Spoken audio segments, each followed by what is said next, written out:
സീതയെ തട്ടിക്കൊണ്ടുപോയ രാവണന്റെ കഥ അറിയാമോ?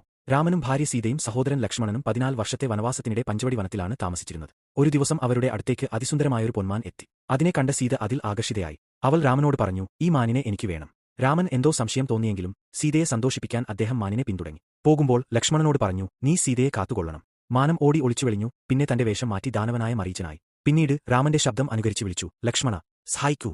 ആ ശബ്ദം കേട്ട സീത ഭയപ്പെട്ടു. അവൾ ലക്ഷ്മണനോട് രാമനെ രക്ഷിക്കാൻ പോകണമെന്നു ആഗ്രഹിച്ചു. അനവധി അഭ്യർത്ഥനകൾക്കൊടുവിൽ ലക്ഷ്മണൻ പോയി. പോകുന്നതിനു മുമ്പ് സീതയെ സംരക്ഷിക്കാൻ ഒരു രേഖ വരച്ചു പറഞ്ഞു, ഇതിന്റെ പുറത്തേക്ക് പോകരുത്, ഇതാണ് ലക്ഷ്മണരേഖ. അപ്പോൾ രാക്ഷസരാജാവ് രാവണൻ ഭിക്ഷാടകനായി വേഷമിട്ട് എത്തി. അവൻ ഭക്ഷണം ചോദിച്ചു. സീത കരുണയോടെ രേഖ കടന്നു ഭക്ഷണം നൽകാൻ ശ്രമിച്ചു. അങ്ങനെ രക്ഷാകവചം തകർന്നുപോയി. ഉടൻ രാവണൻ തന്റെ യഥാർത്ഥ രൂപം വെളിപ്പെടുത്തി സീതയെ പിടിച്ച് രഥത്തിലേക്ക് കൊണ്ടുപോയി. ആകാശത്ത് പറക്കുമ്പോൾ ജടായു എന്ന വലിയ പക്ഷിരാജാവ് സീതയെ രക്ഷിക്കാൻ ശ്രമിച്ചു. എന്നാൽ രാവണൻ അവന്റെ ചിറകുകൾ വെട്ടിമാറ്റി. അവസാനം രാമനും ലക്ഷ്മണനും തിരികെ വന്ന് സീതയെ കാണാതായതറിഞ്ഞ് ദുഃഖത്തിലായി. അവർ ജടായുവിനെ കണ്ടെത്തി. ജീവൻ ത്യജിക്കുന്നതിനു മുമ്പ് ജടായു സീതയെ രാവണൻ കൊണ്ടുപോയ വിവരം അറിയിച്ചു. ഇതോടെയാണ് രാമന്റെ മഹാപ്രസ്ഥാനം ആരംഭിക്കുന്നത്. സീതയെ രക്ഷിക്കാൻ, അധർമ്മത്തെ നശിപ്പിച്ച് ധർമ്മ